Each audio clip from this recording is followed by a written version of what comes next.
22112. How are you? First thing, no refunds. Forget about it, because it has potential to be a disaster. Hold on, they got me old nerds there. HD. How are you, Pop? Great, yeah, not a bother. You nervous? No, not really. It's like the crew for Con Air without the plane. My God. Brilliant. Lads, welcome to the very first live show. Thanks so much for coming. We genuinely appreciate it. Thanks so much to our sponsors, Kelly Auto Repairs and Curra Sports. Chris, producer, in behind. It wouldn't be possible without any of them. So listen, thanks very much. Tonight, we have Shane Keegan. We have Papa versus the People. God bless me. Just like when you're in court, Pop. We also have a few other little bits and bobs. We'll get through them as we go. So to open it up, what we're going to do, or what we did do, or what we are doing, words, we are going to go to questions that came in to the social media. Why was I standing there? Sit down. I'm only going to go over one question that came in, Papa. Right? So a question came in from Keane Ray. Is he here? It was a great question, Keane. Well done. So the question was, we have to pick a team currently playing in Carlow. One from each of the Premier teams. And obviously then one, there's going to be two from one of the clubs. So, do you want to talk us through your 11? I will, yeah. Do you want the shape, Pod? You're obsessed with shapes, aren't you? Yeah, look at my shape, round. Triangles and squares. You're in good shape, my friend. Kitty's Kingdom. What's he doing? I'm drinking this. He's on Lucas' head. Right, I'll start. 4-4-1-1, Podge. Nerd. No, it's not nerd, Podge. Ben McCarron in the goal. Having a Hope you get your medal, Ben. Well done, yeah.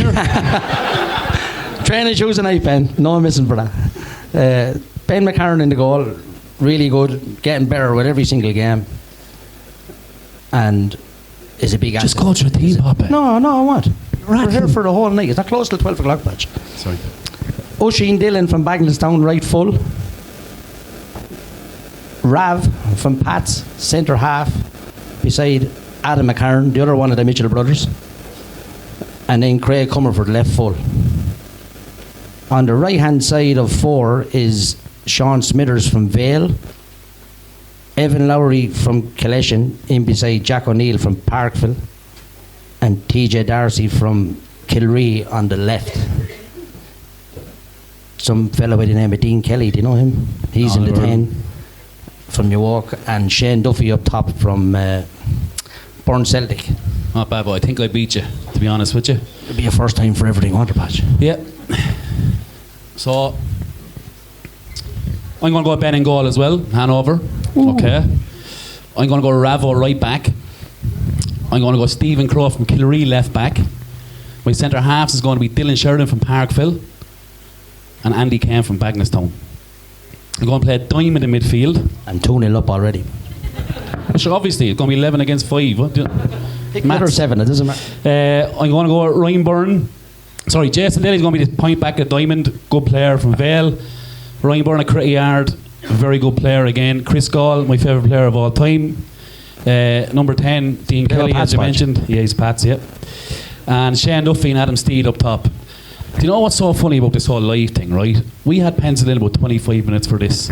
And two of us are that nervous, we've done it about 15 seconds. Are you nervous, Patch? It's crazy. Let's go back to the room and cancel this. This is just fucking too much, isn't it? Lads, I missed half the intro because it was absolutely rattling, right? So there's going to be prizes. Okay. Papa versus the People. There'll be prizes for that as well. A little bit of giveaways, all that crack. Well, I've said prizes 3 times. Only one set of prizes, really. There's not 3 sets. Just clarify that. I've not anything else, Pop. No. We finish up there. Yeah. Thanks for coming, everyone. I genuinely appreciate your time and your money. Me and Papa are going to get really drunk this Christmas.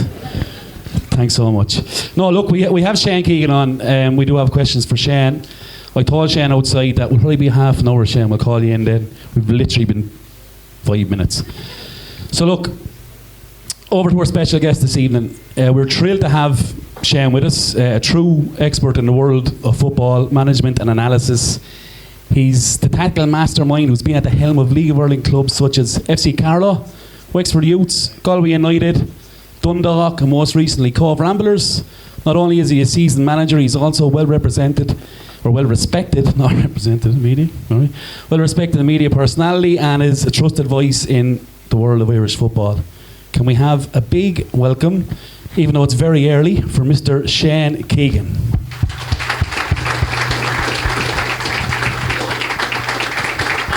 Welcome, Turn on the Shane. mic. I don't like the way you were laughing there, Shane. I knew you 25 kinda- minutes my whole. I know, yeah. Hey, you're a lot better in the podcast than you're in real life. Thanks, appreciate it. That's what Never my meet your excellent hero. Kinder said. Yeah. You've just been catfished podcast style. How are you? Not a bother yourself. All right, busy man. Yeah, busy enough. But away. Never idle. It's the way to be. Current role, Lichia. Current role, least you know. I was just going to say no booze there, please. Yeah, bit of change of trajectory at the moment. Alright, but enjoying it now at the same time. So I am, yeah. You were telling me you're on comms on the weekend for City and. Yeah, busy one this weekend. If I wasn't here, it'd probably be 3 for 3 for OTV for this weekend. So we normally do the late night League of Ireland on a Friday night. That should be very interesting tonight, given the way the League of Ireland is at the moment. Derry gone 1-0 up there already. Yeah, Thomastown man, Colin Whelan with the goal. Tomorrow, 3 to 5 on the football show tomorrow with Owen Doyle. Owen is great. He's right good crack. And then co-coms for Wolves and Man City on Sunday. So It is something you enjoy. it is, yeah. I was always mad into kind of sports media, so I was. I would have been getting slagged off the boys in secondary school for picking up the Independent, so I could read the sports section of the Indo when we were still in secondary school, kind of a thing. Don't worry, I still get slagged and pick up a paper and 39. Don't worry about it. So no, I was kind of always kind of big enough into that area, and went off and did a 3-month course in independent colleges on Dorset Street there on broadcasting and media, and Joe Malloy was one of the lecturers on it. And at the end of the course, he kind of come up to me and said, "Listen, you have a bit of a knack for this. Do you want to come on the show and do a segment and see how it goes?" And that was 7 years ago, I suppose, thereabouts. So it's kind of rolled on from there. So looks enjoyable. You're getting paid a few quid to talk shite. Well, they kept you on, so you're doing something right, okay? Yeah. How bad? How bad is right? Never mind me. More about this. How are you pulling this off? Like I Shane, can't. Scam artists over here. Excuse me, Shane. We're the hosts. I don't know. No, we have to flip this. Abuse the crowd, Shane, Go on, not the flip it. host. If anybody had told me 6 months ago that on a weekly basis I would get enjoyment from listening to you talk shite in a podcast, I would never have fucking believed it. That is the truth. Shane, listen. Only one of us can do the jokes, right? It's me or Papa. We all can't do the jokes, okay? I was sitting in the office in Portlaoise it's only about a month ago, I'd say, thereabouts, and I have Dean Malone working for me over in the offices in Laois. He's a great chap, so he is. And we're sitting around, and Dean Malone says to me, "How much are you paying Podge per mention on that podcast?" And I said, "What fucking podcast?" And he says, "Podge's podcast. You're not listening to it." I said, "What are you on about?" He fills me in on this. I said, "I may go scouting here and see what the story is." And you have me hooked. The two of you. He has a shrine in the office down there in the studio. Picture of Shane, but holy water underneath it now. Just blesses himself as he goes. And you have two, Blackjack and Craig Comerford. Don't start, Papa. Go on now, Pat. You open this war, baby. Don't start. But no, look, what are we saying? That's as funny as it's going to get. It's just reached the peak. We're not going to. There we see why it's been a success. Do you want to go to Maguire? Who? Maguire. Brian Maguire. Maguire. Yeah. Your wire. What are you talking about, man? Maguire. What about him? Every episode he's mentioning. You wouldn't say it was fast, you flatten Where you. is he? Anybody who's representing St. Pat's tonight is a free bar, lads. That cup final is on tomorrow. Yeah, Papa's card is behind it. Man who playing basketball right out the back. Yeah, no, look, thanks for the kind words. And, to have listeners of your level is brilliant. You're a hero now. We've come a long way since Ballin, lad. True. Jeez, they were fun times. They were windy days, weren't they? Me running up and down the line trying to do everything. You with a fag in your mouth, laughing and laughing at me. You sure it's the right podge? You sure? Sure it's the right podge. On that, Shane, so tell me, you're from a pretty GA-orientated town, Rathdowney, Clover beat a soccer club, more hurling and football and soccer. How do you end up coaching this game? Yeah, I suppose it was a bit of a mad one. I started the coaching route very young. I'm sure there's a few examples of it, and probably not the only one. I was one of these fellas playing football who could see what needed to be done, just wasn't very good at doing what needed to be done. I was often, even though I wouldn't have been one of the better sides, wouldn't have been one of the better players in any of my sides, I was nearly always captains of teams and that sort of stuff, and players seemed to respond kind of reasonably well to me and that sort of crack. So I literally went from captaining our youth team to the following season being manager of our youth team. I was managing the youth team 6 months. 18, 17? Yeah, I was whatever, a couple of months over age. I'm December born actually, so I was literally 1 month over age, and managing the boys directly under me. And I did that for a year or two, and I fucked off to Australia with myself then at 21 for a year. And when I came back, honestly, there was nothing on a Saturday. I wandered up to the soccer field. You've been in Clover, you've been in the field in Clover, have you? I wandered up to the soccer field in Clover, and there was an under 12 match on, and there was a young lad playing in the under 12 match who was absolutely outrageous. And bear in mind now, I moved to Dublin when I was 8. I was in Dublin from 8 till I was 18, so I'd seen what good was. You know, there was 2 or 3 people in my school who Carl O'Brien had signed for Leeds United. Ed Saul had been regularly across on trials with West Ham. I knew what good was. You know, he wasn't just good for Rathdowney, he was good. I was looking, going, like, it's such a pity that we're in Rathdowney in the arse end of nowhere, like, and this fella is never going to be seen or probably never get picked up on or anything like that. So I kind of, to be honest with you, half decided, can I do anything about that myself? Like, I was lucky, the under 12 manager, his son was going to be under 12 again the following season, so he didn't want to progress through to 13s. So I went to Jack Daly. We're kind of a one-man club over in Clover. Jack Daly runs the whole thing. I went to Jack and I says, listen, if there's a gap there at 13s, I'd take them on. So I jumped into that role with them and kind of decided, well, if I can make myself the best coach that I can possibly become, then there's a good chance I might be able to help him develop into the best player that he could possibly become too. And our paths overlapped completely then for the next 5 years. He was the best player at club level. We won the only Premier Division underage title that Clover United has ever won in their history. He gets onto the county squad. I'm bringing him to county training over in Dean Celtic 2 times a week. The manager gets word that I'm doing coaching badges and I'm big into it. He asked me, will I give a hand?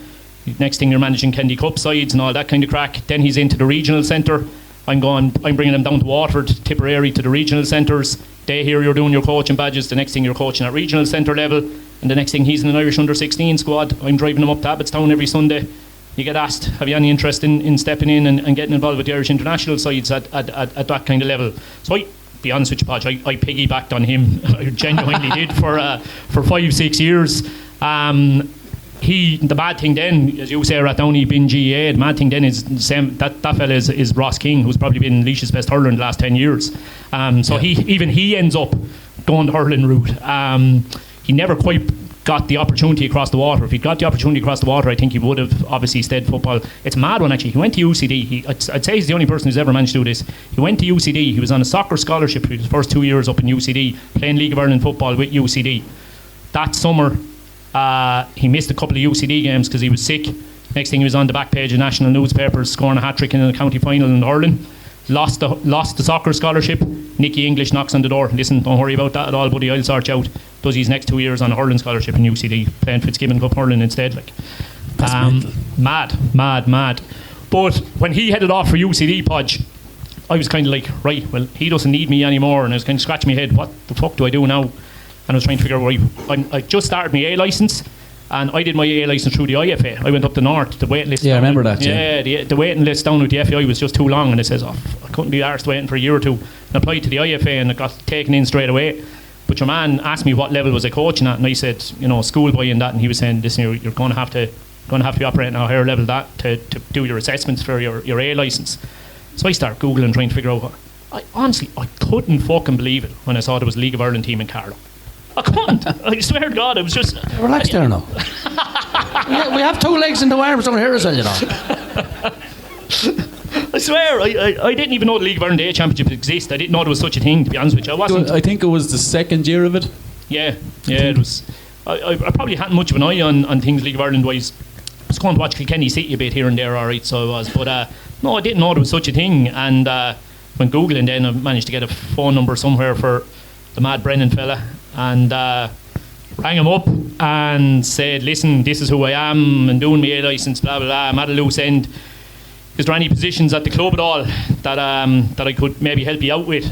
And he says to me, listen, we're actually getting ready for a new season. I don't have a manager yet. He says, I was only 26. He says, look, we don't have a manager. Obviously, you're a bit young for that. He said, but the boys probably need to get pre-season training by now. He says, if you want to come in and get them up and running for me and get them training away, and then when we find a manager, if you gel together, maybe you could work alongside him. I said, deadly. Geez, that'd be a fantastic opportunity. So I went in, did maybe 3-4 weeks pre-season, maybe thereabouts, and Kieran Brennan turns around to me after 3 or 4 weeks and basically just says, here, listen, you seem to have a good old grip of this. Do you just want to plough on and give it a go on your own right? It's not a red flag when he said we've no manager 4 weeks out of the season. Honestly. I have a glass for you there, actually. Sorry. Oh, we don't cut your lip. Yeah. Do you want that? Go on, roll over me there, yeah. Do something, Papa, will you? Penny back, so you mentioned I remember the day you'd done your A licence assessment in Parkville. That's right. You flew it? Yeah, the topic was coach the full back in effective overlapping runs. I remember, yeah. Do you remember? Yeah. And the lads were absolutely brilliant to me. I don't know if there's any of them here that were there that day or involved in that training session that day, but they were absolutely brilliant for me, because you're only as good as, in an assessment like that, you're only as good as the players make you look. I had Jimmy Darmody. Do you remember Jimmy? Jimmy Dermody, yeah. Thorough, yeah. And he was fit out, so he was, and he was playing left back, and we were building it up, and we were bringing the left winger inside into the pocket and letting Jimmy go around the outside. And so then you had the brilliant thing then was you had Jimmy was swinging the crosses into Gregor, so Gregor was getting the head on the end of him, and that makes me look good then that the build up is ending with a goal and all of that kind of stuff. But no, it worked really well, and I remember boys were absolutely brilliant for me that day, because you can imagine, like, an assessment like that, you're as nervous as fuck, absolutely terrified. Especially when they're coming from north and it's kind of unknown for you. You don't know what they're going. I know from doing B assessments, things like that, you just don't know what to expect. It depends who you get as well, right? Big depends who you get coming out. You get some fierce sound lads, other lads are pricks. I remember doing my B licence in Enfield, the assessment. The other way, like, you kind of do a pre-assessment, and I'd done it anyway. I think the topic was at present. I remember your man saying to me, do you know you have to become Louis Van Gaal to pass this? I was like, what? Yeah, I'm never going to pass B licence, forget it. Then done the assessment, your man said, congratulations, B licence. It's nuts. Louis Van Gaal. Nuts, yeah. You get in with FC Carlow, like, to be fair, the A division was a tough division, right? Like, you turned them around. Like, remember the day we went to Tallinn, we bet them 3-1, Rovers 3-1. Like, you got some really, really big results. How close do you think they were to actually going up? Yeah, you see, I suppose it's not really down to the quality though, is it? It's all about timing. Like, when do the League of Ireland actually want a new entrant into the first division? If somebody goes bust, if you happen to be knocking around when Monaghan Town goes bust, then there's a good chance you could get in if you're a half decent side. Another time you could have an absolutely brilliant side, but they have all the teams they need in the division, so therefore there's no window opens up. Now, I know Dynamo's ended up trying to get in eventually. Somebody did this. Rovers B came in, and then Rovers B were going back out, and Dynamo's looked to come in at that stage, and I don't know, they wouldn't let him in for some reason, so they wouldn't. So they just went that season with 9. So maybe FC Carlow was never going to get in, but I don't know, the other lad was such a lunatic. I don't know, would it have been a... Sure, he was mental. Do you remember when we went to Bray early, I'd say it was your second season? Go on. We had done an Overlight Street Dynamos the year before, and it was all comped, everything all in. Black credit card. Brilliant. We went to Bray the year after, and we saw McDonald's on the way home on the same credit card. Yeah, I think there was only so long that the funds were there with Kieran, and like Kieran, you know, it was great. He, as I say, 26 years of age, and he was letting me loose at first team at that level. So I'll always be forever thankful for him in that sense. But you know, like when you're falling out with your chairman because you're telling him that you're not starting his son's centre midfield, it's dodgy. Like, it was good. Kind of built on sand a little bit, like when that's going on, isn't it? Which son? Mad. He is mad, though, isn't he? On that, I suppose you just answered the next question, Shane. Mad. What was the downfall of FC Carlow? Oh, I guess. The chairman been slightly nuts. It's probably listen, the money it requires Podge to go League of Ireland anyway. Like, even when I did step up to, like, at Wexford Youths, we were operating on nearly the smallest budget in the league there. But even that looked astronomical compared to, like, Carlow didn't really have a budget, full stop. you were going pretty much purely with local lads who were willing to do it for nothing, and that's not doable in the League of Ireland. Like, it's not. You have to at least be able to pay lads, you know, like we won I often quote this one. We won a League of Ireland First Division title with a backline that was costing me €175 a week. So you can do amazing things with small amounts of money, but you still need the small amounts of money. We got a little bit lucky there. Craig McCabe was 1 year out of under 19 football, was living down the road, so he didn't want any money. He was playing right back. Ryan Delaney, who had 8 years in England now at this stage, Ryan was only 17, so he definitely wasn't getting any money. He was playing left back. Gary Delaney was the right-sided centre half. He was on 75 quid a week. And Lee Grace was the left-sided centre half. He was on 100 quid a week. Multiply that by 30 roughly for what he's on at the moment. Yeah. And how do you entice then? Like, say you won the First Division, which is fantastic, right? So talk to me about budget changes then from First to Premier. Like, is it easier for you to get players, or is it the same shoestring? See, it didn't really change. That was the problem, because like I suppose the community or the locals never really got behind Wexford Youths that much, even when I was down there. Like, the night we won the League of Ireland First Division, we got 1,200 spectators in. Like, after pulling off, we started the season 50-1 to win the League of Ireland First Division, and we won it with 3 games to spare.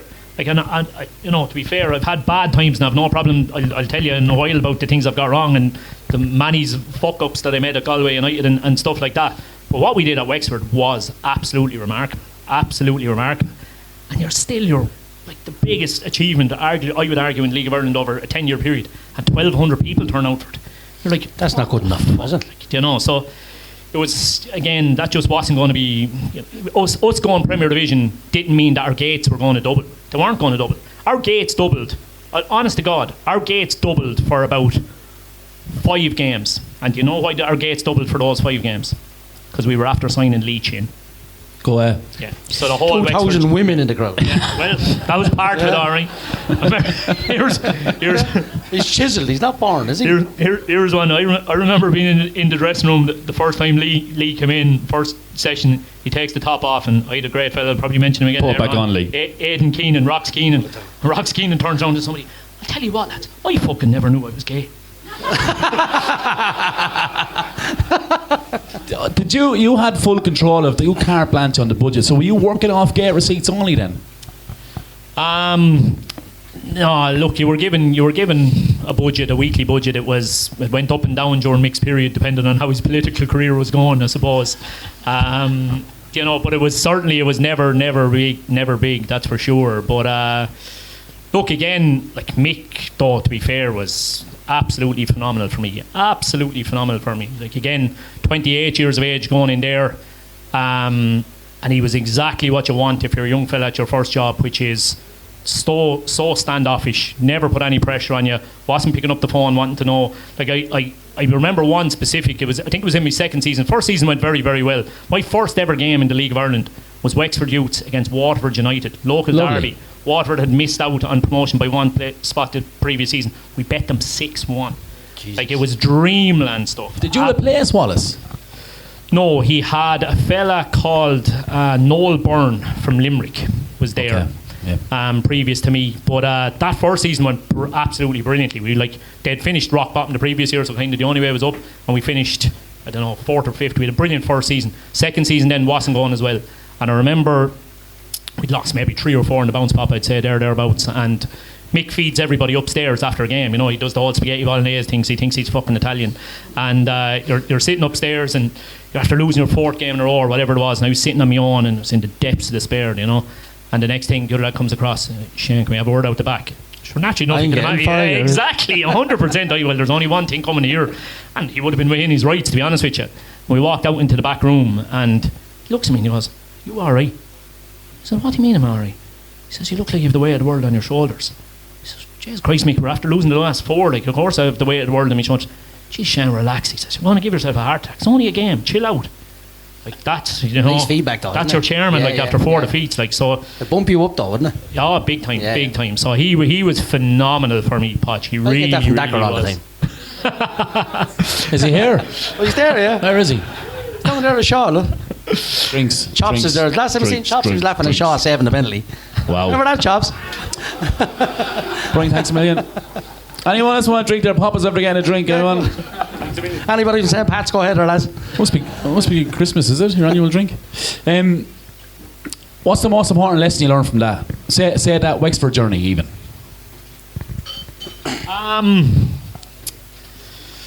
The most important lesson I learned from the Wexford journey, probably the lesson I learned at the end. I jumped ship too soon. Ambition got the better of me is probably the best way of putting it. How long were you there in total for? 6 years. 6 years. I was there 4 years. I do have to laugh at Mick. As I say, Mick was the best in the world, but I do have to laugh. Like, Mick loves to boast about, I gave you your breakthrough, I gave you your first opportunity. I gave my pitch to Mick for the role, and he was still looking at me, and I could still see he wasn't going to give me the job. And then the last line I said was the one that sealed it. Mick, I'm not in this for the money. I don't want a penny from you. You give me a fuel card so that I'm not putting my own hand in my own pocket for my diesel travelling around the country, and that's all I will ever look for. I will not take another penny off you. That's the only reason I got the fucking job, right? I can tell you that. Who was the contention for it? Who was the contention for that? Would have been a decent job at the time, though, wouldn't it? Well, as I said, they'd been rock bottom the following previous year. Edit that, Chris. But that kind of makes it a good job in that, if you get your house in order at all, the only way is... You can only go up right. He's up, really. But, no, look, I did repay the faith to a certain extent in that we had a brilliant journey and we got promotion and all that kind of crack. But when the Galway interest came, the bright lights and the opportunity to go full-time and all of that kind of crack, and I probably jumped that too soon. I probably wasn't ready for it yet. I was in a good place with Wexford. I could have done a shite job for the next 3 years and he still wasn't going to sack me, and instead I took myself out of that scenario and put myself into a very, very, very different situation, and didn't enjoy the next 2-3 years of my life, basically. But you'd probably make that decision again, though. As you said, it was a chance to go into full... let's talk about your journey. You're gone in, you're coaching, you're A licensed at 27, you fall into League of Ireland, FC Carlow, you get promoted from the first division, then a big club like Galway comes... Yeah. Full time. Yeah. Did you get a fuel card down there? I got more than that, thankfully, down there. Although even down there, and I'll talk about the end of Galway, because not that I'd need I sound like a big dog here, not that I need a fucking agent too often. I'd say I only needed an agent for one thing ever, and that was negotiating that Galway deal, because I didn't understand how it all worked. I didn't understand how full-time... an agent for it? You know who did that deal for me? Go on. Right? And I'll give you the line he gave me, which was an outstanding line. Yeah. So Hunty did it for me, Stephen. Oh, it's the biggest agency in Ireland, sure. So Stephen, I got on very well with Stephen. Stephen was training with us at Wexford Youths. That chap I was telling you that played right back, Craig McCabe. Stephen is married to Craig's sister, right? So Stephen came in training with us and getting on fairly well with him. And then I got the Galway job. He had just gone into all that kind of crack. So I said to him, listen, you might do this for me, kind of a thing. So, but the line he gave Podge, it's just, talk about removing the romantic side of football on you. He says, right, I'll meet you for a half an hour before we go into the contract talks and we can nail down what we're looking to get and all that kind of crack. So I met him anyway, and he starts talking about, okay, here's what I think we can get in the weekly wage, here's what I think we can get in length of contract. And then he turns around and he says, but you have to remember there's only one thing that really, really matters here. And I said, what's that? We need to negotiate how much they pay you the day they sack you. If you look at it kind of from an emotional thing, right, it was your big dream. Oh yeah. Full-time professional club, and I'm getting the fucking bullet. That must be very hard to deal with. You cried at least twice, I'd say, on the way home. I'd say I probably cried more during it than you did at that, because there was the pressure. I was, as I say, what am I at now? Sure, I had the 5 or 6 years, so I'm up to 33, maybe thereabouts, right? I'd moved lock, stock, wife, 2-year-old, all moving to Galway. Unbelievable support from her to do that. She probably wasn't loving life over there. She's away from the family, the whole lot. I'm working fucking 16-hour days because you're trying to turn this around, trying to figure out what the fuck you're doing wrong, what can you do differently, what can I do to fucking save this scenario, The harder you're working, the worse results are getting, and it's all snowballing, and you have the 2-year-old at home and you feel like the worst fucking father in the world. And when the bullet came, it was relief. Okay. Do you regret any of the signings you brought with you? Signings I made at Galway? Yeah. Throw under the bus here, come on. Believe it or not in the first season. We went down in the first season with the highest points tally to be relegated in the League of Ireland in the last 20 years. Go ahead. It was also the year that they decided there was 12 in the Premier and 8 in the first. They decided they were going to go 10. They wanted to get it to 10 and 10. So they had always relegated one and brought up one and then had a playoff between the next two. But because they were trying to even it out, they were relegating 3. So it jumped from 1 being relegated to 3. And of course we finished third fucking last. In the only year they've ever fucking relegated. Third last. Yeah, it's lousy, yeah. So no, that season I had a brilliant dressing room. And they fought like tigers for me. Absolute fought like tigers for me.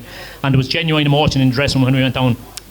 I found myself in the strange situation then the following year, one I've never been in before, where you're coming down, you have the biggest budget, you're the favourite.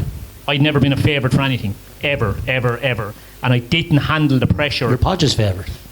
I'll take All that. right, Craig. I'll take that. I'll definitely take that. But I'd never been favourite for anything, and I let the pressure get to me, and I'd always prided myself on signing fellas based on character. Above all else, sign people based on having the right character. And that season, I took a gamble on 2 or 3 fellas who I knew didn't have the right personality and right character, but they had ability, and I was thinking to myself, like, I need that quality. I need that. If we're going to win this, I need that quality. I need to just roll the dice here. And those 2 or 3 come back to bite you in the arse then. And Are you talking about, like, when you say a character, like traits in their character, or just like that they're a winner or that they're a good trainer, or like what specifics are you talking about with character? yeah, personality traits. Definitely personality traits. You know, what sort of person is he when the going gets tough? You know, what sort of, I suppose, work rate is an easy one to throw out there, but just what's he made of? You know yourself, is he made of the right fucking stuff? Is he? Or, you know, and you'll ask around and you'll always get a good feel for a fella. Now you have to ask in a good few different directions, because you might ask about a fella and that manager only had him when things were going well, and actually what you really need to know is what's he like when things are going poorly, that kind of way. I've said a couple of times when I was at Dundalk, we had a fella, John Mountney, who is probably the best I have ever had the pleasure of coaching. Now, absolutely nowhere near the best player without being overly insulting to him. Listen, he's League of Ireland Premier Division player for the last 10 years. It's obviously not bad. But John Mountney was an absolute fucking dream, Podge. If you won on Friday or lost on Friday, you met the same John Mountney at the recovery session on Saturday. If Mounts played on Friday night or was an unused sub on Friday night, you met the same John Mountney on Saturday. Just, do you know what I mean? Just somebody, consistency is an underrated word, lads. If you can get somebody... Can't train that though. Oh, consistency of character is worth anything. We went away, I was blessed. My first week with Dundalk was a pre-season training camp in Portugal. That was my very first week in with them. And we went out there, and Vinnie Pert was the manager, and they had, you know, the traditional conversation, you know, where you get everybody into a room at the start of the season and you talk about how are we going to achieve our aims this year, lads, and what went well and didn't go well last year, how are we going to do differently. And they were having that conversation, and the usual kind of generic shite was coming out and all that kind of crap. And the next thing, you know, Mounts puts the hand in the air, and Vinny says, yeah. Mount stands up and he says, I've been here 4 years, he says, and because, by the way, sorry, they hadn't won the league the previous year, and they had every year prior to that. So Mount stands up and he says, look, I've been here 4 years, he says, in the first 3 years, he says, my first 3 years here, we won league titles, he says. And he says, I'm telling you now, the number one thing that was built on was that when we trained on a Thursday, A versus B, before a game on a Friday night, the game that the A team were getting against the B team was always going to be more difficult than the game they were getting on the Friday night, because the standard was so high. But most importantly, the B team players gave it to you. They gave it to you. They gave you gave you an unbelievably tough game. And he says the difference between those few years and this and last year was, last year, if you were given a B team bib, you sulked. You down tools and you sulked, and it made the Thursday training session shit, and that rolled into the Friday night performance. I remember thinking, this is powerful stuff. But the main reason it was powerful stuff was because John Mountney was always on the B team on that Thursday. It's easy for the A team fellas to wander around and say, oh, the B team lads are shit, they're not putting it in on Thursday morning. John Mountney was always on the B team, and he was standing up saying to the rest of the subs that weren't making the first team, we're letting the whole fucking thing down here by not showing the right attitude and application. So when I talk about character, it's John Mountney I'm talking about. Like, if you have those in your dressing room, you're sorted. Yeah, well, they're vital, but I mean, like that, even the idea of playing the A and B team, like that is familiar. You know, there's plenty of, like Kilkenny, of course, hurling is famous for it. Yeah. So talk to me about that B team tag. Is that a tag you're giving that group? No, it's just, sure, they know. Like the green bibs, they look around and they see Pat Hoban is wearing a green bib and Patrick McElhenney's wearing a green bib and Mickey Duffy's wearing a green bib and I'm wearing a red one. I'm fucked. Doesn't take a genius to figure that part out. Like. So it does. Well, some people here. Talk to me about, so you've had the highest the highs and the lowest the lows, right? It's in League of Ireland, it's fair to say. You spoke about pressure a little bit. How are you handling it? Like, how are you handling that spell at Galway there, like, from a pressure perspective? Because obviously it's heaped on you. And it's deeper than the actual game, because you've moved, you're living there. Yeah, probably didn't handle it particularly well, if I'm honest with you. And that's why, like, once upon a time, being a full-time professional manager was all I ever wanted. 4 months ago, I turned down the opportunity to do that again. Because it holds... exclusive. No. We'll edit it, No, I don't know. No one say anything. I don't know if your editing is that good. I don't know. Yeah, who said that? Brilliant. Yeah, they have the money, brother.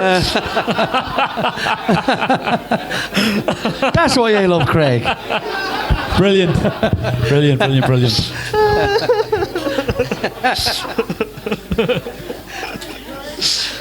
Top draw. Brilliant. No, believe it or not, Podge, that holds absolutely no attraction to me anymore. None. I've been there, done it, and it's not a nice life. I've done it twice now, and I hated it both times. Okay, if you'd had a go at it and things went wonderfully from start to finish, you'd probably look at it from a different perspective. But like, knowing that the ability to provide for your family and all that depends on how a result goes on a Friday night, it turns you into the greatest wanker on the planet, boy, I swear to God. You just become a horrible person. You really, really do, and it's not for me. I like doing too many things. I like media. I like football. I like the GEA. I like being at home with my family. I like too many things to invest myself to the level that you need to succeed at that level, Papa. I have no interest. It's result involvement, isn't it? Like, you have to it be. takes over your whole. Like, I honestly, I honestly think it's nearly impossible to even be a professional manager at the highest level and be a good dad. I think it's nearly impossible. Do you know what I think it is, right? Not that I've ever full-time, there will be full-time, but yeah.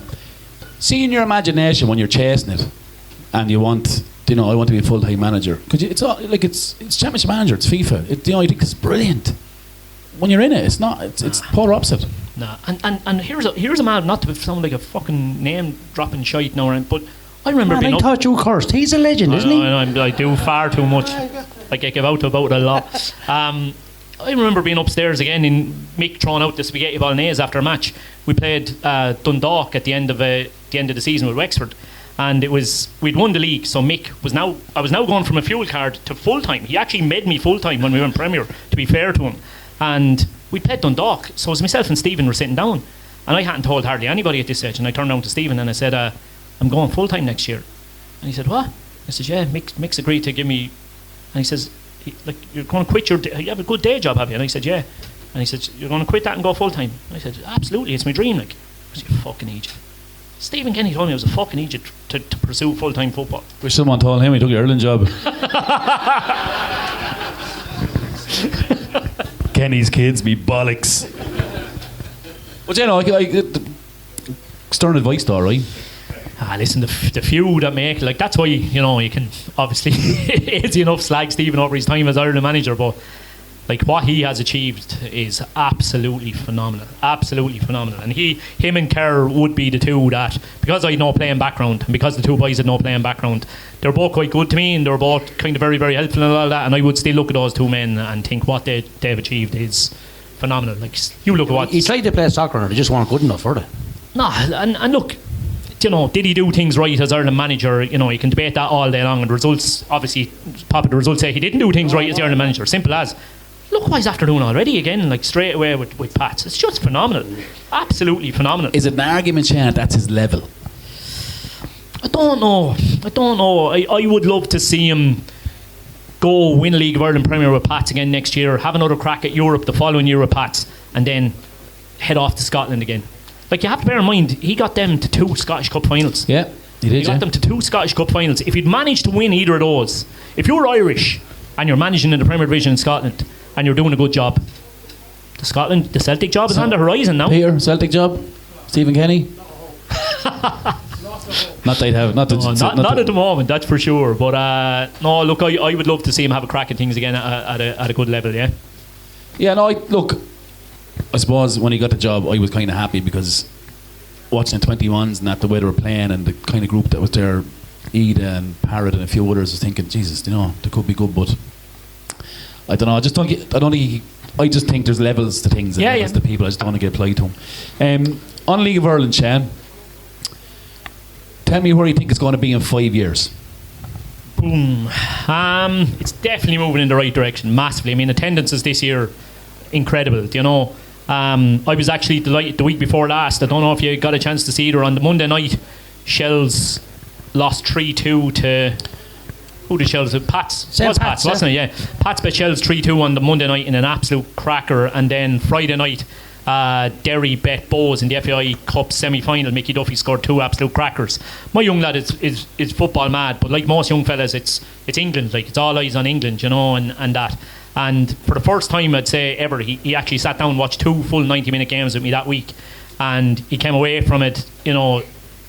All he wanted to do was go to the FAI Cup final now all of a sudden. And I'm thinking, this is brilliant. Finally, he's getting hooked into League of Ireland kind of football and that. That was 2 weeks ago. And since then, 2 weeks in a row, I've tried to bring him to a League of Ireland game. We couldn't get in. They were sold out, which is phenomenal. Like, absolutely phenomenal that the league has got to that place.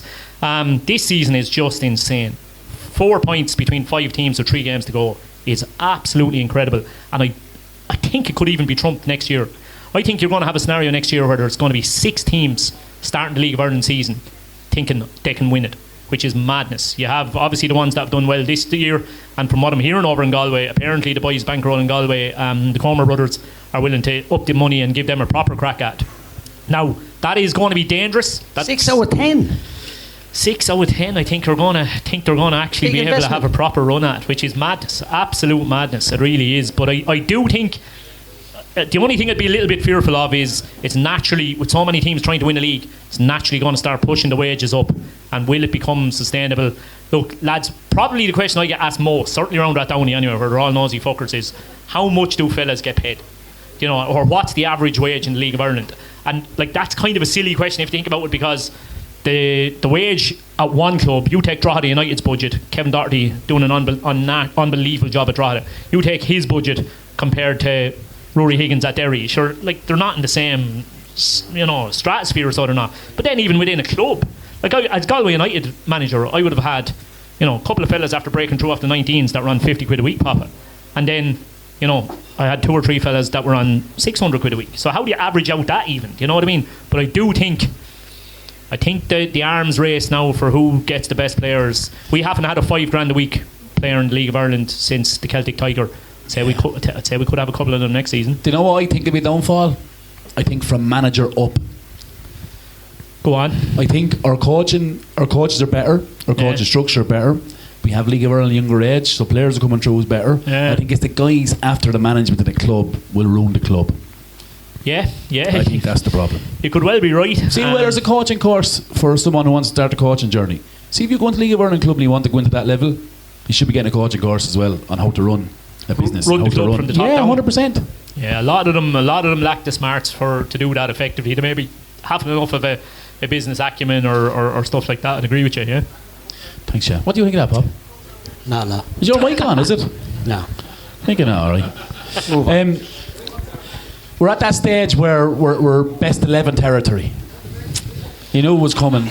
No, I did ask you to pick an FC Carlow best 11. I have to pull out the phone here now. Where am I after putting the phone? Podge probably has it, I'd say. I leave it inside. Just because I'm from Greg. Here it is. What, your off phones are Greg? So, as I am the special guest, I get to set my own rules. Alright? Do you? Doesn't work like that, Shane. I don't know if I was trying to figure out, had I actually coached 11 Carlow players? Or cop on now, will you? It's 11 aside, Shane. FC Carlow's a club, it's 11 aside. No. I'm much more interested in 11 Carlow. Players from Carlow. Yeah, no, that's the rule you're good, FC Carlow 11. But as I say, I've had to bend the rules a little bit to allow me to get through this. So gotcha. I'll go by the lines of the field, and then you can throw it at me if you want any further comment on any of them, right? Come on, give me your shape. 4-4-2 diamond. Yes! The only way I could squeeze the players in that I wanted. Diamond. Shock of the century in goal, Gav. Gavin Dolan, is it? Yes, indeed. Not bad, is he? I think I heard him once or twice. He was absolutely brilliant for me. And then he followed me down to Wexford. And like, sure, it was dreamland stuff for me down in Wexford. You have a top-class goalkeeping coach and then he's also willing to be on the bench for you as your sub goalkeeper, Yeah. and you know you can throw him in And good without, enough as well. exactly, Yeah, you can good throw him in enough as without well, any yeah. worries whatsoever. Yeah. So he was absolutely brilliant for He's me. mental patient. Dog. Craig Comfort makes this, I'm walking out. Some character. If Craig Comfort's on this level, Yes! I'm walking out. I know who's not on it. Right back, Clarkey. Oh yeah, Remember brilliant. Shane yeah. Clark? Yeah. Absolutely. Back down, yeah. Whip it up, Yeah. up and Yeah. down. He was super Lunatic. for me. Doesn't drink, doesn't smoke. He's like a I'm, small, isn't he? He's like a small Lee Chin, isn't he? yeah. Wow, bit casual. Oh, Bobby. Oh my God. Lee Chin is like 9 foot tall or something. He's also Asian, Bobby. Just say it, yeah. No, but it is. Sure, look, it is what it is. That's it. Sure, doesn't he look like that? It's a guilt drink I've ever seen one. I hope to stop listening. He's a black belt in karate or something, has he? And dead. You're dangerous. I am dead. Centre backs. Davy Walker is just something. Yeah, brilliant, else. yeah. Rolls-Royce. Absolutely Brilliant, yeah. Close to you say about Paul McGrath. Paul McGrath wasn't the fastest from A to B. That's why he never started at A. I don't think he sweats. Ridiculous, isn't it? Reading it again was unreal. I was struggling then. I was trying to think who else I'd had at centre half. Kind of rock solid for me there, even though he mightn't be that big of a name around him. Emmett Phelan was very, very good. Yeah, no, it was good Yeah. lad, yeah. Did he Good play player. junior soccer in Carlow? Yeah, Did Parkville, he? yeah. He went back. Yeah. He was very good for me. Yeah. I had to write down the phone in case lads thought I was only picking them because they're in the room. Without a doubt, left back Craig Comfort. My God. Who was it? Sorry? Yeah, that's it. See. Craig, was it? Cut off. No, Is Craig here? Hi, Craig. I will say. It's Craig here. He gave me tickets for none. Give him 2 spares as well. we spoke about character, right? And I'll tell you, right? A sign of the character of Craig is I couldn't believe he didn't mention it. When Listen, he spoke Podge. about coming down to Wexford Youths and maybe not getting into the team or not getting as much playing time as he wanted, he was being kept out of the team by Ryan fucking Delaney, who's had 10 years in England. To be fair to him. Yeah. No, super for me, and absolutely brilliant character. Midfield diamond. And I'm definitely broken the rules here, but I don't give a shit. Go on. I think it works well. So at the base of the diamond, Lee Murph. Oh yeah. All right. Another idol. Either side of the diamond, Eric Malloy, Yeah. who obviously went and played World Club Cup, is the level I think he eventually reached. And even though I haven't had a chance to manage him, Dino, Okay. because Why? because I wanted him so bad and I never managed to get me At hands on Wexford? him. Everywhere. I think I made Really? numerous attempts Just to not- get him. He should be still playing League of Ireland. Yeah. He should be playing League of Ireland. Like you see fellas like Lee Grace. Like Lee Grace was 20 years of age when I signed him from Carrick United. And at 20 years of age, he's playing for Carrick United, and at 23 years of age, he's playing Europa League, marking Zlatan Ibrahimovic. Like sometimes it's just about getting the breaks, Yeah, and for whatever reason, I'm not saying he definitely could have gone to that level, but he's one of those that just for whatever reason it strikes me that the breaks didn't come in the right way or at the right time for him because the ability was there to go whatever level he wanted. He's excellent. Yeah, Yeah, and do you know why? He's still of age where he could if he wanted as well, right? Oh, Do you know? what age is he? Born 97. 26, is he? I don't know. Yeah, don't you do the maths 6 or there, Bob? 7. Super. Because that's all you've done today. My God. Cheap pop. It's the Podge and Pod show tonight. I'll forget it, brother. Front of the diamond, and I am definitely breaking the rules here, but I Fucking don't give a shit. And this is, I can't stress this enough. This is not to be fucking woke or PC or any of that bullshit. But I'm having my way. Front of the diamond is Kylie Murphy. Oh yeah, well done. Here. Well done, Kylie. Is that your 4 midfield? Is that your 4? No Neil Phelan. Lee at the base, what? No Neil Phelan. Neil. What? Neil had unbelievable ability, but It's he his wouldn't team, work to man. warm himself. Back off. Sorry, Paul. The second thing you've done today. Some ability though. You're right. Both You're are right. Some insults to me. ability. Some ability. No, Lee at the base of it. Eric and Dino either side of it, and Kylie at the front of it. Kylie not being capped for Ireland is one of the greatest fucking injustices in Irish football. I swear to God. Here. She's Absolutely, 110%. And you know what? The fact that she didn't and hasn't been and is still going top level and is still the top 5 players in this country is testament to her. Unbelievable. Because see, a weaker person would have gave up Yeah. at 25. Yeah. So I mean, the fact she's still going at the level she's going at I is can't wrap my head around it. I really can't wrap my head around it, so I can't. But look, I'm sure it won't cost her any sleep. She's enough silverware to not have to worry about stuff like For that. sure. And then the top two, I suppose the bit of stardust being Podge, obviously. Has to get in. Thanks, Shan. Oh, sorry. Let's clarify the Podge. Papa, do you need to tell him? No. Is there vodka in that Lucas Aero? Look Sorry, at you, man. Sorry, Sure, the Podge who is playing League of Ireland football tonight. Is that the best way of me putting it? Still a sub. And He's a little then bit better than you. and then I would say probably inside the top 5 most natural finishers that I've had a chance to work with, Graham Delaney. Yeah, absolutely. Yeah. Class. Same kind of mould as Dean in the sense didn't get the breaks. Yeah, maybe so. He probably came into our Wexford Youths team a season or two too early. He came into a very average Wexford Youths team when we were maybe struggling and weren't creating the amount of goal scoring chances that a centre forward needs. Whereas if he had been in our setup in 2015, I think he could have. He doesn't miss too many, does he? And so I remember, obviously I'd heard about his goal scoring exploits and the whole lot, and we were on the lookout for a centre forward, and I went down to, I don't know, would you sure what are we looking at here, 2013. I don't know whether you would have been involved or anything at that stage, but I came down to watch him with Hanover, and I remember the bicycle kick. what The bicycle kick, no? he did. Yeah. But how many did he score that day? I think 5. He took him off 12. at half time or something. Because I remember ringing Shawnee Doyle, and Shawnee was asking me how had well, is your man any good, basically, is your man any good? And the mad thing is, honestly, he hadn't done a whole lot in the game. And Sean Doyle said, is he any good? And I said, yeah, he's raw, and he works, he's raw, build up play a bit to be worked on, the whole lot, but he scored 5. What? So what are you looking for, like? He scored 5. Yeah. And you're just like, ridiculous. Yeah, and look, you know what it is with Graham, and I said this before about him, no matter how much of a hard time he got, be it from referees, centre halves, whoever it may be, he just got up, little whinge, but got on with it. And it never affected him. His attitude was superb. Unbelievable. I mentioned him earlier when I was saying about looking at Lee Chin. I had Aidan Keenan, Rox Keenan was unbelievable for me in that League of Ireland winning team.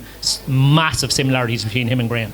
When you've got a centre forward who's, sets the tone by pressing and being that, going after fellas high up the field, makes everybody else's life so much easier, doesn't it? Many a game I was involved in him where he was in big games where it was tight and he's playing up front and he's on a yellow card after 20 minutes. Yeah. And me and Dacker would be having a conversation and he'd be like, I may fish hook him at half time, but I can't take him on. Then he's right on the edge, arguing with the referee, and all of a sudden then second half there's a hat trick and the referee is shaking hands and he's walking off with 5 minutes to go. He just would never get sent off. It very rarely got sent off. If he did, he's a super talent, yeah. That's your 11. Here's the question on that 11. Current League of Ireland, where do they say in what tier? Everyone at their pump. Everyone at their pump. Yeah, I'd rather a crack at winning the first division than struggling in the Premier. I reckon it would make a fair crack at winning the first division. Definitely reckon it would make a fair crack at winning the first division. I think it's a fair assessment. Like we won Podge, like again, when that Wexford Youth team, and this is why junior football is it's so important. Like that League of Ireland first division that we won, almost that entire team had come from junior football. Graham Doyle, Rox Keenan, Peter Higgins, Lee Grace, all these boys had come in from junior football and then walked the League of Ireland first division. Walked it. Was Spot in your Wexford team? Not the league winning one. He came in the following year when we went up to the Premier. It right, yeah. But I mean, what a outrageous talent, but a fucking nut job. Oh yeah. Oh, nuts. Absolutely nuts. But it's so talented. So talented. So that's the questions we have for you, Shane. Thanks so much for coming. What we're going to do, I'm going to finish with 4 rapid fire questions. Okay? I don't know if I'm capable of doing rapid fire. But well, look, as rapid fire as possible. Just wants to know over 2 paragraphs to be alright, right? Best player you work with? Most talented or best? Best player you've worked with? That's a hard one. It's rapid fire, Shane. I told you I'm shit at rapid fire. Mikey Drennan and Sean Maguire were the most talented, but I'll go all round best player Lee Grace. Just on Mikey? Yeah. You done enough for him? Not enough. Believe me. Definitely not enough. I remember you telling me a story's going to be mind, actually. Aston Villa fan? Right in saying that? Well, he went to Villa. But you, Oh, me? No, I'm Spurs. Spurs. But I went across to Villa when he was there, yeah. Remember he told the story to me about getting up in the morning, walking 5k on a treadmill and watching the next gen Villa games. Absolutely, yeah. I mean, that was, like, when you think about it, like, Mikey Drennan was top goal scorer in the under-19 Champions League Yeah. at 18 years of age. Nuts. And that pride that I was taking in that at the time. But that's why I say not enough, like, because, like, I was young and naive at the time too, Podge, and Villa played me to a certain extent. Like, Mikey kept wanting to come home, and every time Mikey wanted to come home, Villa'd fly me over and Shane, you spend a couple of days with Mikey and he'll really settle him there and the whole lot. And I kept doing it like in Egypt. Like, Martin O'Neill was over at Villa, I was getting first-hand access to Villa and Martin O'Neill's sessions and the whole lot, thinking this was the dog's bollocks, trying to persuade Mikey not to come home, and Mikey will be grand, just let your football do the talk and all of that kind of crack. Now, I did think I was doing the best for the lad, I genuinely did, okay, but it did help that I was getting to go across the fucking water and watch all that going on.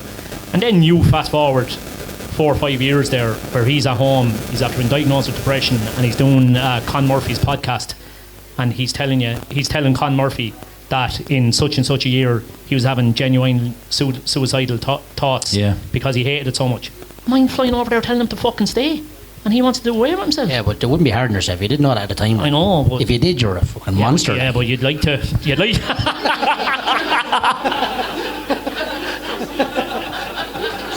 Well, Well, because back to the episode that Anto last week, he said, like, about players being biggest thing is homesickness. Like. I don't know. Really, like, I'm so happy the whole Brexit thing came in. I genuinely am. Sending young fellas across at 16 is sick.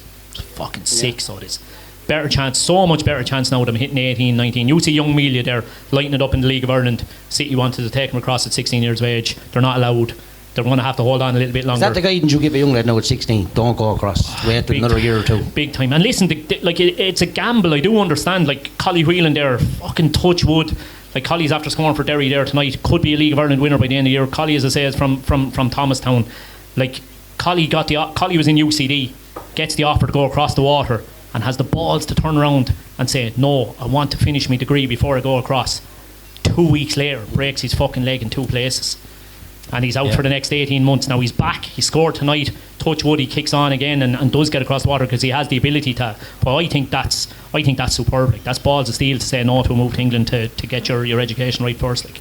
So your favourite player is Lee Grace. That's the first rapid fire question answered. 4.5 minutes for the answer for a rapid fire. Hey, hold on. Hold on. We have the time to fucking spare after your rapid fire introduction. Oh, hey! Checkmate. Touché, my friend. Brilliant. If you could manage any club, who would it be? Yeah, very simple one. The crest on my arm will answer that. Celtic. Why? Just Because you got a tattoo? Oh, you said you're Spurs fan.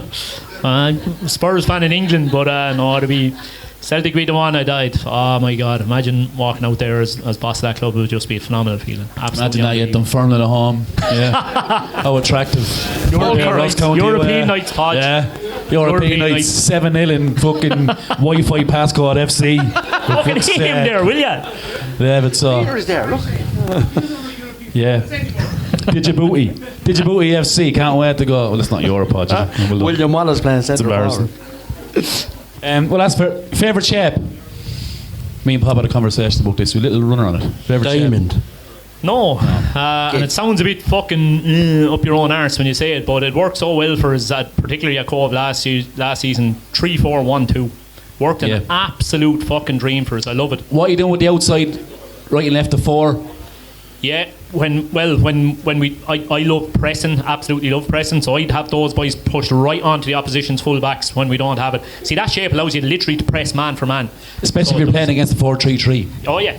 Well, that's what and most teams are that at League of Ireland level, or a version 4-3-3 or 4-2-3-1, a version of it, pretty much the same thing. Now it's high risk because you're leaving 3v3 at the back, like, but it's high risk, high reward in my opinion. You have to have proper defenders, don't you? You do. You definitely have to have proper defenders. No, it worked a dream for us last year. We were able to leave a top duo up there of Wilson Morero and Jack Doherty, and they just absolutely went to town.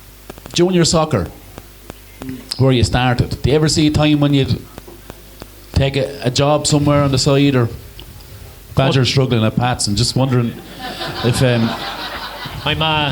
I might need to move the chair before I answer this one. Get a bit further away from Papa. Who's looking after Carlo's Oscar trainers this year? Papa and Why, what's the problem? And Gavin. Papa and Gavin. Yeah, I'm coaching. Had 5 training last night, I think. Doing a great job. That is jealousy on a microphone right there. I'm a UEFA coach, can't get a job in Carlo. Fuck off. Fuck off. What'd you do, Oscar trainer? I'm doing Oscar trainer next month, yeah. Woohoo! You'll see. You didn't get the Kilkenny job, did you? I'm doing Oscar trainer next month. That's all I'd say for the now. Kilkenny Oh, job. yeah. Eh. So you can tell us, Shane. It's not. Oh, saying nothing for now. Come on, we Lock let the it- fucking door. He's Go not on. going. He fucking tells us. No, an Oscar trainer manager asked me would I come in and take a few sessions. The with the Evergreen Oscar manager trainer. gave you a ring and told you he's going in with the Saying Oscars. Are you actually nothing. interested? Look at this smirky. Look at the head on him. Look. Shane, listen, thanks so much for coming on. I genuinely appreciate it. I was delighted when I heard you were listening. I was delighted when I heard you were interested in doing this. 110%. Thanks so much for your time, lads. Fair Papa, play. do you have anything for him? Oh, look, absolute pleasure. The first time meeting Shane, and hopefully, well, obviously, won't be my last now. No, listen, keep it. I'll see you in a few weeks' time, yeah? No, a pleasure, and thanks for all the stories. fair play. Look, Brilliant. Brilliant. Look, it's a genuine and not blowing smoke up your hole. The podcast is like last week's was a perfect example of it. He took into a conversation about how do you get players to buy in, and you know when you were kind of rambling there, I think couldn't figure out what to talk about next, and you were talking about you were talking about how to get players to buy in, and how do you make that, how do you form that connection with a player, and all of that kind of stuff. Like that's deadly stuff to listen to, absolutely deadly stuff to listen to, and it is that like you have not. I will admit I do listen to them sometimes, but you have the likes of fucking Jake Humphries up his own hole presenting the High Performance Podcast, and it's just not real. Like he's talking to a fella who gets up at 5 o'clock in the morning, runs a half marathon, comes Eats home, fucking swallows 3 granola eggs, through a fucking banana skin and it's not- fucking exactly. lettuce and tuna for dinner. Fucking Yeah. nerds, man. I'm worried about them. They won't live a life. Do you know what I mean? It's not They'll fucking. burn lived a life in 4 weeks. Then no, none of them jerks are going to live. Oh, the best thing with it is it's fucking real. Do you know what I mean? It's raw. Real. It's raw. It's raw. It's Listen, we all rough. love going to It's the a pub. feel now be tistles, like, do you know what I mean? We all love going to the pub and drinking pints and talking shite about soccer. And when I'm driving around, it feels like year after drinking pints and you're talking shite about soccer. So it's very Is enjoyable. that a compliment or what is it? You can decide on that yourself. I'd say we have a small bit of insight. Small bit. You definitely do, yeah. Thanks, Shane. It's sore to admit it, but you do. Shane, I have a little presentation for you. The 600 euro you requested in the envelope there for a start. And I'm only joking. Double it. We have a jersey for you and a little play, yeah. envelope. Do we hug or kiss or shake hands? I've never done this before. Do I have to sit out the back like a fucking idiot on my own now for 20 minutes, or what way does it work from here? Fuck off home if you want.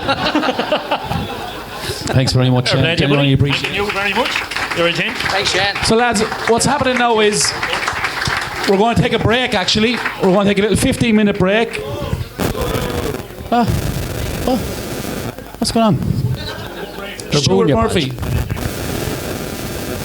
I got a little note here, just a quick word. This was delivered to me by Mick Dargan. He asked me to do this. It's a quick word for Ross Dargan. Mick says you were as good fullback as Elliot. It was a false statement in his podcast, and don't forget him at Christmas. There you are, Mick. That's done for you. Lads, 15 minutes, yeah, little break. We'll be back, alright?